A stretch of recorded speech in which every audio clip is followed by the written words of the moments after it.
Mesdames, Messieurs, bonjour. Je suis ravie de vous présenter le deuxième numéro de 3 en 1 Afrique, l'interview by Carmen, votre bimensuel sur les problématiques africaines en 3 axes, business, politique et société. 1960-2020, cela fait exactement 60 ans que les anciennes colonies françaises en Afrique sont devenues indépendantes.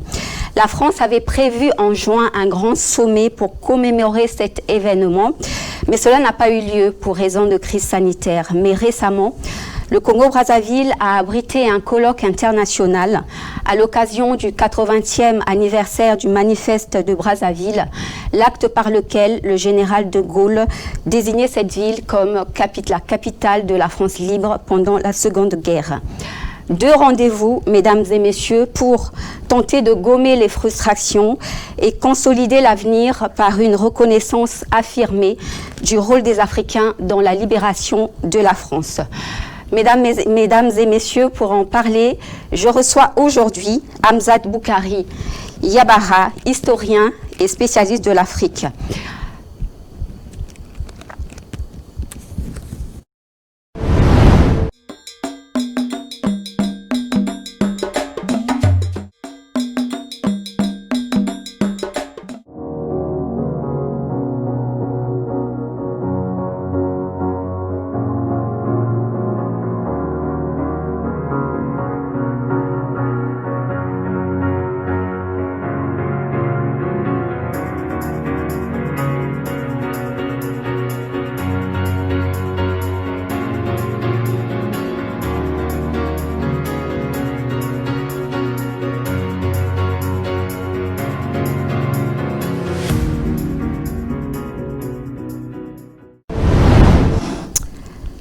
Monsieur Hamzat Boukari Yabara, bonjour. Bonjour. Vous êtes historien, spécialiste de l'Afrique, vous êtes spécialiste de l'Afrique. Vous êtes auteur de plusieurs ouvrages, comme Nigeria, des éditions de Bock, Mali, toujours des éditions de Bock, et Walter Oné, les fragments d'une histoire de la Révolution africaine. Merci d'avoir accepté notre invitation. Merci, c'est un plaisir. Nous allons commencer effectivement, comme je l'ai dit, il s'agit des indépendances africaines. Cette année a été bouleversée parce qu'il y a eu, on avait prévu beaucoup d'événements sur le plan international, mais ces événements ont été annulés. Et donc, dans le cadre de cette émission, je voudrais qu'on entre dans les coulisses de l'histoire, Monsieur Hamzat, si vous voulez bien. Et donc, on va parler de Charles de Gaulle. Charles de Gaulle a été une personnalité qui a été érigée en légende. Et la question que je vous pose, Monsieur Boukari, c'est est-ce que le général de Gaulle a été aussi lisse comme on nous le dépeint? C'est une question assez particulière parce qu'effectivement le général de Gaulle est un personnage qui doit beaucoup de choses à l'Afrique. D'une part, effectivement, en 1940, c'est l'Afrique qui permet à la France de maintenir la résistance et finalement d'être dans le camp des vainqueurs après la Seconde Guerre mondiale. Et deuxièmement, de Gaulle revient en 1958 en lançant la Ve République, et c'est dans le contexte de la Ve République que vont avoir lieu nos indépendances, en tout cas nos transferts de compétences, avec des situations différentes selon les territoires. Donc c'est un personnage qui était animé de la défense des intérêts de la France, de la grandeur de la France, et qui a très vite compris que la grandeur de la France passait aussi par le contrôle donc de son empire colonial tant qu'elle en avait un, mais également des anciennes colonies quand elle n'en avait plus. Et donc c'est un personnage qui effectivement va jouer un rôle très important dans la mesure où il va aussi structurer la plupart des fameux pères des indépendances africaines en étant leur interlocuteur privilégié. Et par le type de république qu'il met en place, la Ve République, il façonne également la structuration de nos États aujourd'hui, qui sont tous des républiques un peu calquées sur ce modèle présidentialiste. Donc on a un personnage qui est, je dirais, multifacette, et qui en même temps est très problématique parce qu'il est aussi lié à tout un ensemble de systèmes qui interrogent sur l'absence d'indépendance réelle finalement des anciennes colonies françaises aujourd'hui. D'accord. Et comment était-il perçu par les populations africaines en ce temps-là ? Écoutez, à cette époque-là, je pense qu'il n'y avait pas tellement de lien direct entre De Gaulle et les populations africaines, puisque on avait, dans le cas notamment donc de la 4e République, donc de 46 à 58, des gouverneurs d'un côté et des députés africains de l'autre, et que De Gaulle, lui, était dans ce qu'on appelle la traversée du désert. C'est assez important de noter que pendant toute la période où se pose le débat de la décolonisation, De Gaulle n'est pas au pouvoir. Quand il revient en 58, il revient un peu pour sauver cet empire colonial, et il revient effectivement avec le prestige assez ambigu. Donc d'une part des anciens combattants qui ont effectivement combattu pour la France durant la Seconde Guerre mondiale, qui là aussi sont divisés entre ceux qui estiment que la France a donné ce qu'elle avait à donner finalement, et ceux qui estiment qu'elle a été plutôt ingrate. Je pense que ceux qui ont connu le massacre de Thiaroye n'ont pas la même perspective que ceux qui ont bénéficié justement des avancées de l'armée française pour se constituer en tant qu'élite politique. Et donc je dirais que c'est un personnage qui est clivant. C'est un personnage qui est clivant. Il est à la fois admiré comme étant effectivement l'homme du 18 juin, l'homme de Brazzaville, l'homme d'Alger, et en même temps il est combattu par les indépendantistes africains qui ont très vite compris que c'est un homme qui est là pour maintenir en fait des intérêts de la France, et ces intérêts-là ne sont pas nécessairement compatibles, voire même totalement opposés avec les intérêts africains.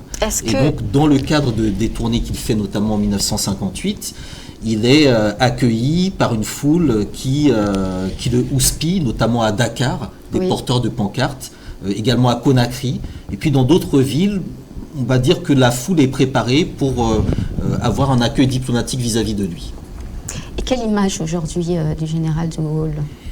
Écoutez, qu'est-ce que les Africains retiennent de lui? Je pense symboliquement. Je pense que ça dépend vraiment de sous quel angle on le regarde. Ce qu'on peut retenir de lui, c'est que c'est quand même lui, sous sa direction par exemple, que le franc CFA a été institué. C'est également sous sa direction que un certain nombre d'accords qui sont toujours en vigueur ont été mis en place. Et donc il a été effectivement l'interlocuteur, ou en tout cas le directeur de la manière dont la décolonisation s'est passée, puisque c'est lui qui reconnaît à la fin des années 50 qu'il est dans l'intérêt de la France de procéder aux indépendances, sinon elle risquait de tout perdre, puisqu'en fait la problématique principale de son retour au pouvoir en 58, c'est la guerre d'Algérie. Et donc il s'agit de faire en sorte que la France puisse garder le maximum de ses positions, notamment les positions stratégiques liées aux ressources stratégiques, le pétrole, l'uranium, etc.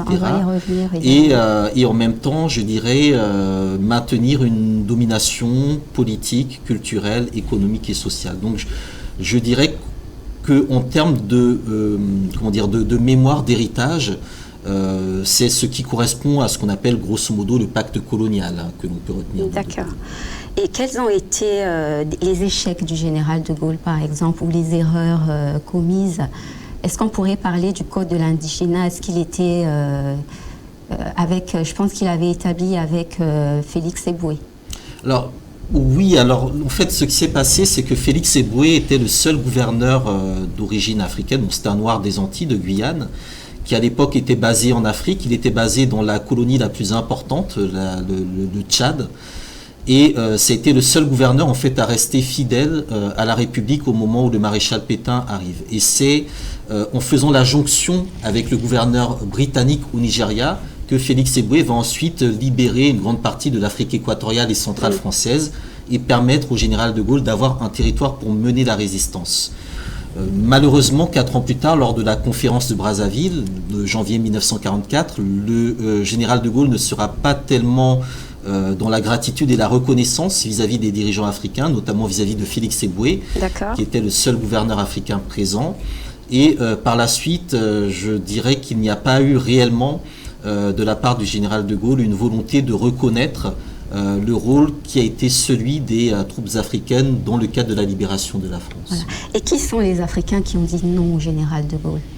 Alors, il y en a un qui a été notamment président du Sénat, qui s'appelait Gaston Monnerville, qui est notamment à l'origine du poste qui a été donné à Félix Éboué au niveau du Tchad, et qui avait une autre lecture de la situation coloniale. Ensuite, par la suite, il y aura un certain nombre de mouvements indépendantistes et nationalistes. On peut citer l'Union des populations du Cameroun, qui va prendre la tangente vis-à-vis de Félix Houphouët-Boigny au moment où le Rassemblement démocratique africain est retourné non pas par le général de Gaulle, mais plutôt par François Mitterrand.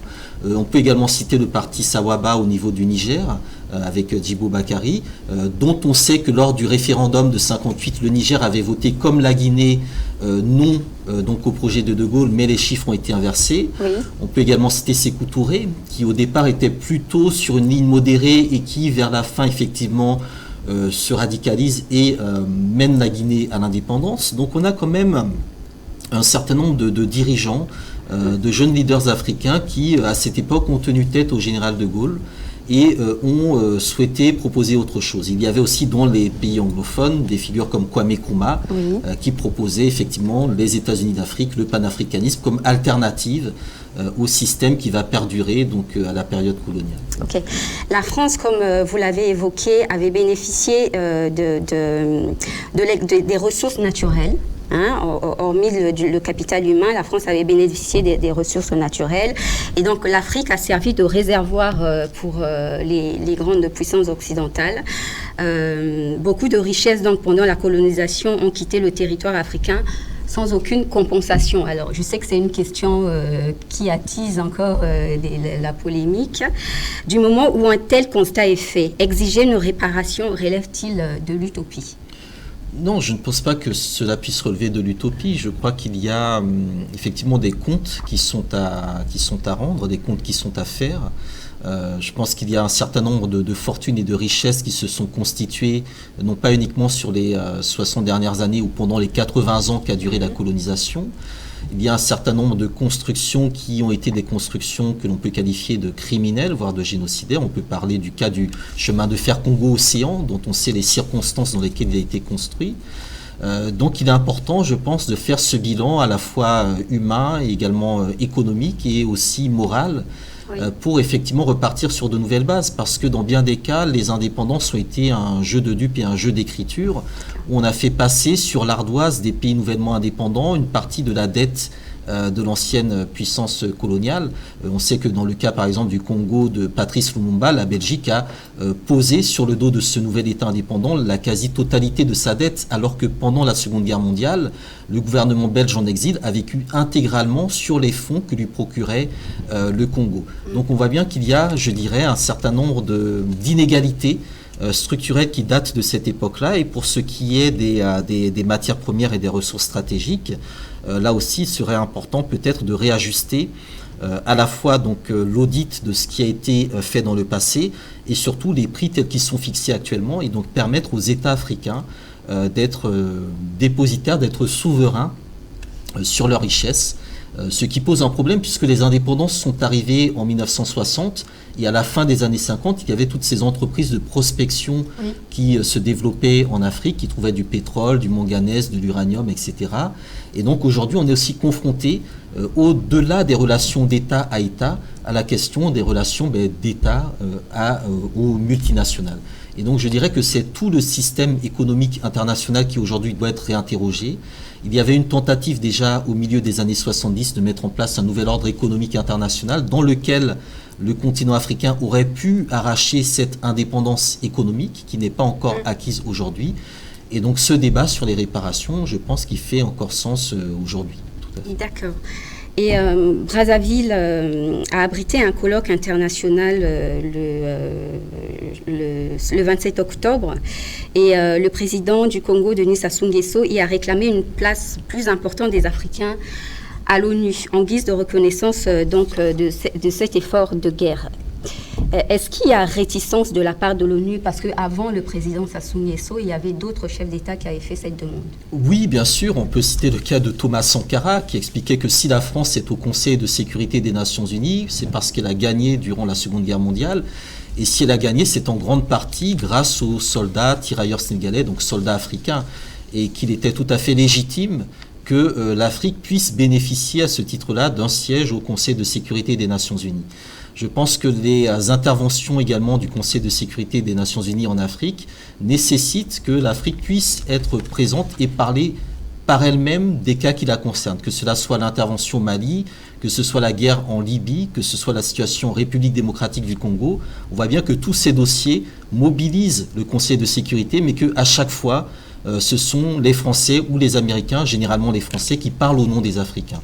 Donc il serait effectivement important de remettre ce débat sur la table, en sachant qu'il y a des pays africains qui ont candidaté à titre symbolique à ce sujet-là, le Nigeria, l'Afrique du Sud, l'Égypte, qu'il y a aussi la question de l'Union africaine en tant qu'entité, oui. Et donc après il y a le débat de savoir quel serait le pays qui serait admis à titre de membre permanent au Conseil de sécurité, puisqu'il existe déjà 3 membres non permanents qui tournent au niveau de ce Conseil de sécurité. D'accord. À Brazzaville, Jean-Yves Le Drian était en représentation du président Emmanuel Macron. Il y avait plusieurs chefs d'État africains. Il y avait la secrétaire générale de l'OIF, Madame Louise Mouchiki, j'ai du mal à prononcer son nom, excusez-moi, Mouchiki-Ouabo. Et à Brazzaville, les observateurs ont remarqué l'absence de l'ambassadeur, pas remarqué, il n'était pas là, de l'ambassadeur de France au Congo, François Barato. Est-ce que, selon vous, est-ce un détail sans importance? Alors, bon, je pense que si M. Le Drian était présent, je pense qu'il a une autorité qui est, entre guillemets, supérieure à celle de l'ambassadeur. Et je pense que c'est une absence qui, effectivement, peut interroger, mais je pense qu'elle n'est pas fondamentalement importante en tant que telle. D'accord. Alors, comment percevez-vous aujourd'hui les relations entre la France et ses anciennes colonies ? Je pense que ce sont quand même des relations qui nécessitent d'être dépassées. Je ne dirais pas d'être renouvelées, parce qu'à chaque fois qu'un président français arrive, il annonce de nouvelles relations avec l'Afrique, mais on voit bien que ce ne sont que des redites de ce qui a été fait dans le passé.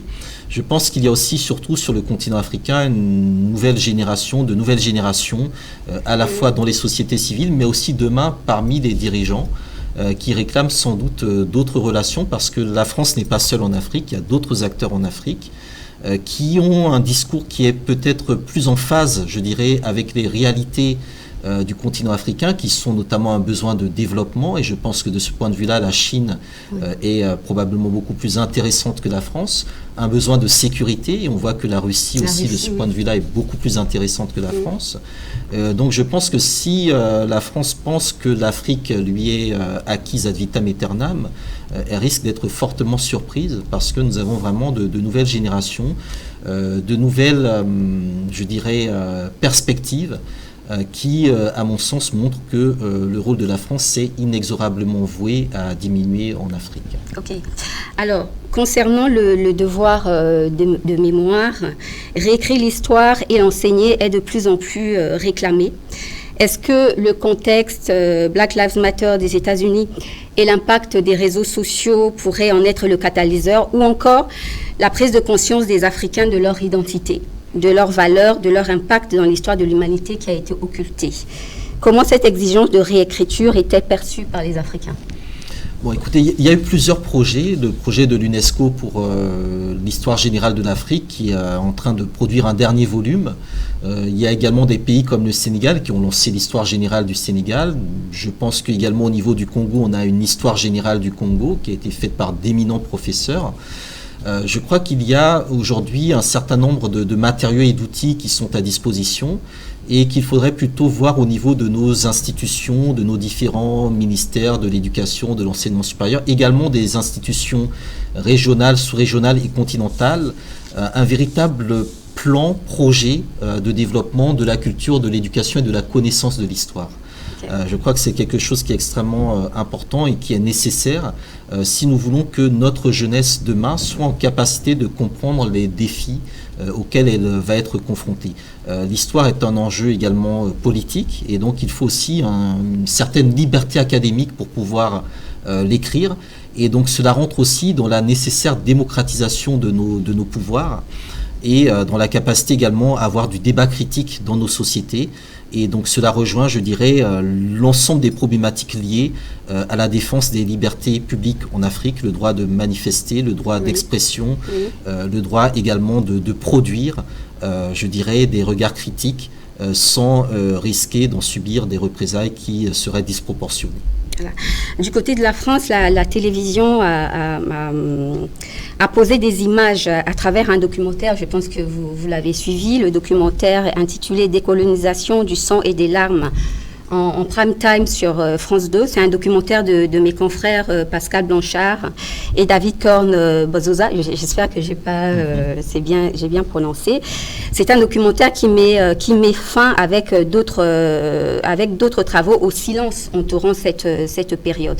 Quelle est votre perception d'historien de ce documentaire, monsieur Hamza? Alors, c'est toujours un peu compliqué parce qu'en tant qu'historien, on aurait beaucoup de critiques à faire à ce documentaire. Bon, qui est un documentaire grand public qui permet en fait au grand public de découvrir cette histoire, mais en tant qu'historien, on a des petits soucis, on va dire, de méthodologie ou d'historiographie sur des événements comme le massacre de Tiaroy, sur l'absence d'une figure comme Frantz Fanon, sans laquelle on ne peut absolument pas comprendre la question des indépendances africaines, l'auteur des damnés de la terre.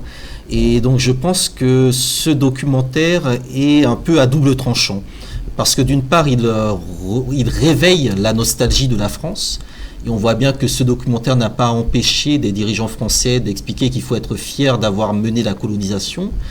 Et en même temps, il s'inscrit dans un moment, effectivement, où il y a tout ce débat sur la repentance, sur les aspects positifs de ce qu'aurait été la colonisation, etc. Donc j'ai le sentiment que ce documentaire vient plutôt brouiller les pistes plutôt qu'apporter des éclairages. Donc il faudrait peut-être le reprendre de manière plus critique. Je pense que sa diffusion en prime time n'exonère pas la nécessité de faire un travail beaucoup plus profond sur ce qu'a été l'histoire de la colonisation, et peut-être de mieux recentrer les choses sur les colonisés eux-mêmes qui se sont libérés par eux-mêmes.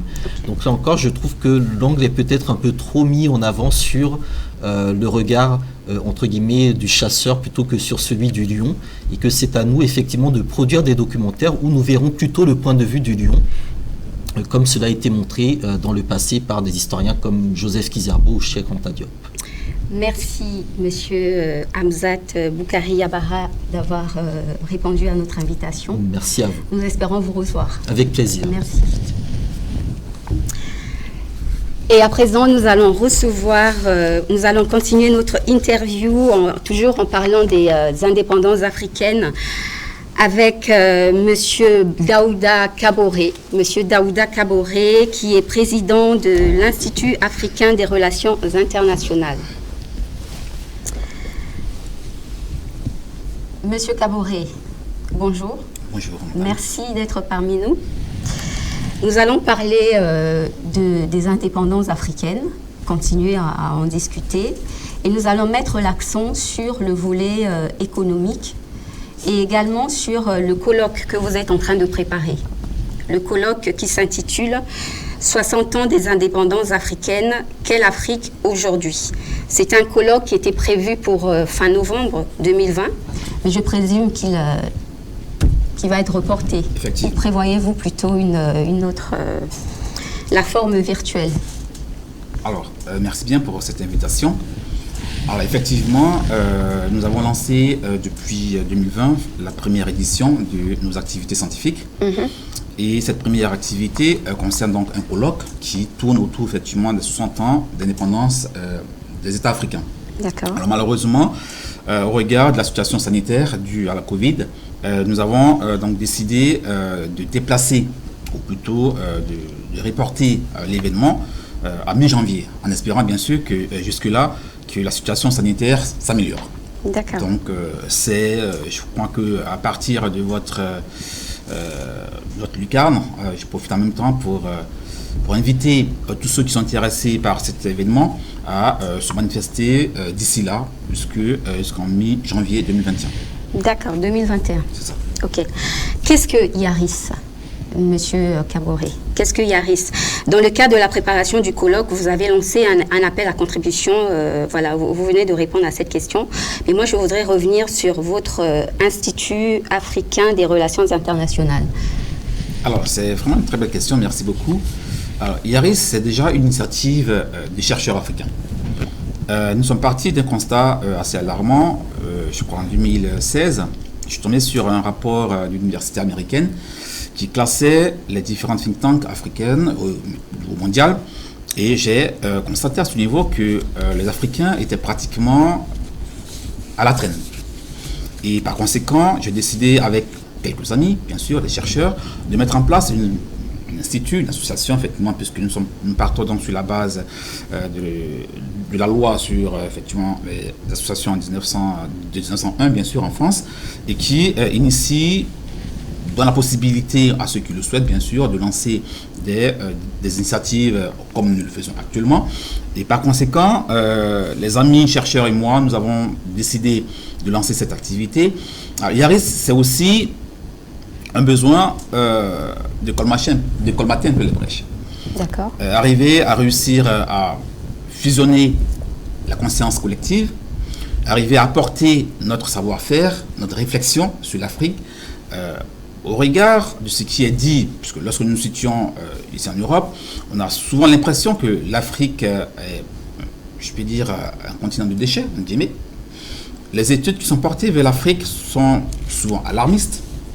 Nous avons des indicateurs très probants qui permettent également aux Africains aujourd'hui de ressusciter, en guillemets, l'Afrique et de porter, en tout cas, le continent très haut. Voilà pourquoi nous avons effectivement lancé cette initiative d'IARIS qui est également dans sa première année d'activité. Okay. Indépendance monétaire, indépendance politique, où en est l'Afrique aujourd'hui? Je vous repose la question. Alors, il est vraiment très difficile, pas de façon difficile. Alors, il faut partir d'abord de l'histoire du continent africain, surtout de la colonisation.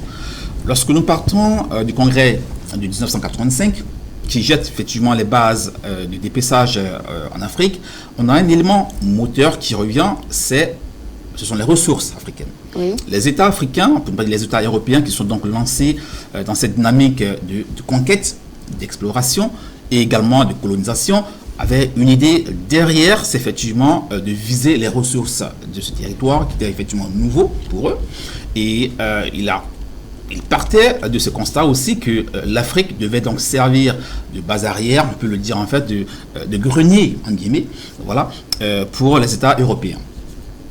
Du coup, au sortir des indépendances, on assiste plutôt à une forme de reconfiguration de cette colonisation qui porte les bases sur les différentes organisations internationales financières, bien sûr, qui vont donc adosser le rôle de colonisateur, en guillemets, dans la mesure où, pour les années 80, avec les différents programmes qui cherchent donc à stabiliser les économies africaines. Nous avons effectivement le club de Paris, nous avons effectivement le FMI. Aujourd'hui, on a effectivement la Chine qui ne fait pas partie forcément du club de Paris, mais qui aujourd'hui constitue, on peut dire, je n'ai pas forcément une chance, mais un acteur décisif, en tout cas, dans la restructuration de l'économie africaine. Il est difficile aujourd'hui de dire que l'Afrique est indépendante, financièrement, économiquement, comme politiquement. Alors, je suis tombé sur un document qui nous montrait clairement que en 2019, les pays en sous-développement, et incluant l'Afrique, nous sommes à près de 744 milliards de dettes, ce qui est énorme. En s'appuyant également sur le forum, pour ne pas dire la réunion donc, du G20 qui est donc terminée il y a quelques jours, sur la possibilité pour les créanciers de revoir, on peut le dire, l'état des finances, oui, l'état de l'économie africaine, on sort avec un projet ou un programme qui n'est pas du tout rassurant. Avec ce cadre commun qui est donc engagé, où les États décident de plutôt voir les économies au cas par cas, au lieu peut-être bien d'un allègement ou d'une annulation complète de la dette, comme l'avait au départ en tout cas refusé la Chine. Aujourd'hui, en tout cas, nous sommes dans cette phase très complexe de l'économie ou des économies africaines qui ne sont pas du tout indépendantes. D'accord. Alors, nous allons parler franc CFA. Franc CFA, pourquoi? Parce qu'il y a une controverse autour de cette monnaie dite coloniale. Il y a une controverse autour de cette monnaie Et les mécanismes de conversion, pourquoi cette controverse se nourrit par le fait que les mécanismes de conversion sont garantis par la France, hein, vous me confirmez bien ça, c'est par la France. Et donc, en vue de dresser un véritable état de lieu et un bilan de la zone franc, la commission finance du Sénat français a diligenté une mission d'information dont le rapport final établi par la sénatrice Nathalie Goulet a été remis le 30 septembre. Alors, ce que dit Nathalie Goulet dans son message introductif, elle dit ceci, trop souvent délaissés ou sous-estimés, je la cite, hein, trop souvent délaissés ou sous-estimés, les accords monétaires internationaux sont aussi caricaturés, servant de prétexte aux querelles politiciennes et alimentant en parallèle le populisme et le sentiment anti-français. Qu'en pensez-vous ? Alors, je pense que c'est une fuite en avant déjà. D'accord. Quand on part déjà de la base de la création du CFA, donc depuis les années 1940, précisément 1945, nous avons une monnaie qui est exclusivement dédiée aux colonies. Dans les années 70, nous allons revoir la nomination de cette monnaie qui deviendra effectivement la monnaie donc, des zones françaises, en guillemets. Les colonies françaises qui ont donc obtenu leur indépendance. C'est une fuite en avant dans la mesure où le franc CFA est aujourd'hui, un point, on peut le dire, comme je peux le désigner, d'échappement. D'accord. Donc, point d'achoppement, dans la mesure où les États africains aujourd'hui, surtout, je parle donc des États qui ont été exclusivement colonisés par la France, n'arrivent pas forcément à se départir de la France, déjà ça c'est de 1. Ces États-là n'arrivent pas clairement à s'offrir une forme d'autonomie économique. Ces États-là sont aujourd'hui pliés par la souffrance ou par l'énergie de la dette. Nous avons observé tout au long de 2020 ces différentes manifestations menées effectivement par des groupes pour s'opposer clairement au franc CFA. Nous avons vu effectivement les retombées. Okay. Même les États aujourd'hui, on n'arrive pas forcément à s'en sortir dans la mesure où on a une forme de clanisme, une forme, n'est-ce pas, de clientélisme, une forme, n'est-ce pas, de mafia qui s'organise autour du franc CFA pour ne pas que l'Afrique puisse se départir, l'Afrique puisse obtenir son indépendance. C'est vrai qu'aujourd'hui on parle d'éco, qui n'est pas forcément, qui a donc été reporté. Voilà, on sent clairement qu'il y a cette forme de manigance au sein donc des différents pays qui sont donc chargés de mettre en application ou mettre en œuvre en tout cas l'application donc de cette monnaie là en Afrique, comme effectivement le Nigeria qui n'arrive pas forcément à accepter le principe et qui aujourd'hui il est encore difficile pour les États africains de se mettre d'accord sur la configuration de cette monnaie là et surtout sur la parité entre le CFA effectivement et l'euro dans la lutte contre l'économie. Est-ce que le franc CFA serait un frein à la croissance des pays de la zone franc? Alors, je ne suis pas forcément très spécialiste donc, de la question, mais je donnerai effectivement mon point de vue en tant qu'historien. Le franc CFA, comme nous l'avons toujours dit, vu la mainmise de la France sur les mécanismes financiers, la mainmise de la France sur la parité entre le CFA et l'euro aujourd'hui, la mise en application de cette lutte pour sortir de la colonisation financière. Je considère aujourd'hui que le franc CFA est l'une des plaies, en tout cas des économies africaines, dans la mesure où nous sommes pratiquement sous embargo, si je veux le dire comme ça. L'indépendance financière est un leurre. D'accord. Et la solution pourrait être certainement l'intégration économique. Une intégration économique. J'en viens donc à ma question. S'ouvre aujourd'hui à Paris une table ronde qui commence aujourd'hui, aujourd'hui et demain, organisée par les États membres de la CEMAC. D'ailleurs, souvent... On nous dit que la CEMAC serait le talon d'Achille des projets intégrateurs africains. Et donc, les pays membres de la CEMAC sont à Paris actuellement, par une délégation conduite par Denis Sassou Nguesso, président du Congo, Et la CEMAC espère pouvoir mobiliser des financements à hauteur de 3,4 millions d'euros environ. C'est une volonté marquée de réussir le développement économique et social de cette zone franc. Quel est votre regard à vous sur cette initiative? Alors, je ne peux pas forcément dire que l'initiative est louable dans la mesure où nous retombons toujours dans cette domination extérieure. Cette volonté manifeste des États africains de sortir de l'ornière dépendantiste, je peux dire, pose deux problèmes.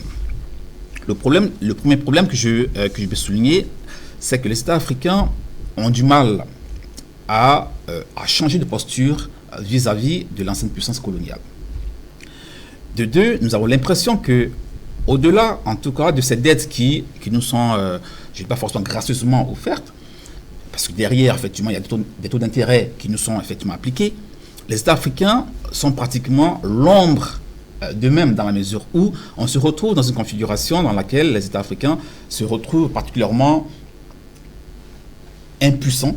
Vous dépeignez un tableau vraiment sombre. Oui, effectivement, impuissant dans la mesure.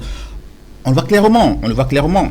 Déjà, la France qui, je crois, en 2020, en mars, le président Macron qui avait donc décidé, proposer une annulation complète de la dette de certains pays en pays de développement, qui a été débouté.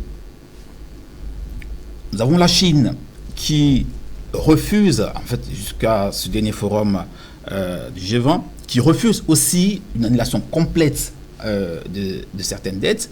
C'est pour vous montrer un peu dans quelle mesure nous sommes partis, en tout cas pour très longtemps, dans une lutte économique Quelle serait la solution selon vous? Alors, la solution, c'est déjà d'avoir la possibilité de renforcer nos institutions qui pourraient donc défendre les intérêts de l'économie africaine par rapport à l'extérieur. Nous avons les ressources naturelles qu'il faut. Oui. Nous avons les hommes qu'il faut. Dont nous ne sommes pas maîtres. Absolument, je suis entièrement d'accord. Et voilà pourquoi je parle ici effectivement de la possibilité pour les États africains de renforcer d'abord leurs institutions et à partir de là, de donner la possibilité aux jeunes Africains et surtout ceux du sol africain de développer donc leur business. Je pense que tout part de là. Quand on n'arrivera pas effectivement à retranscrire ou plutôt, n'est-ce pas, à réorienter cette démarche économique vis-à-vis de l'Afrique au niveau intérieur et que nous appuyons effectivement sur l'extérieur uniquement pour nous développer, je pense que nous allons encore nous retrouver dans une forme de colonisation financière et économique dont on ne s'en sortira pas en tout cas d'ici peu. Ok. Alors, quels sont, nous avons fait état des faiblesses du continent africain et maintenant je voudrais qu'on relève les points forts parce que nous avons observé que, par exemple, la gestion du Covid, par exemple, les réseaux sociaux, le numérique, il y a des points forts quand même, il y a de l'espoir, hein, on y est déjà, je pense. Et quels sont les points forts? Est-ce qu'on peut encore y croire? Est-ce que l'Afrique...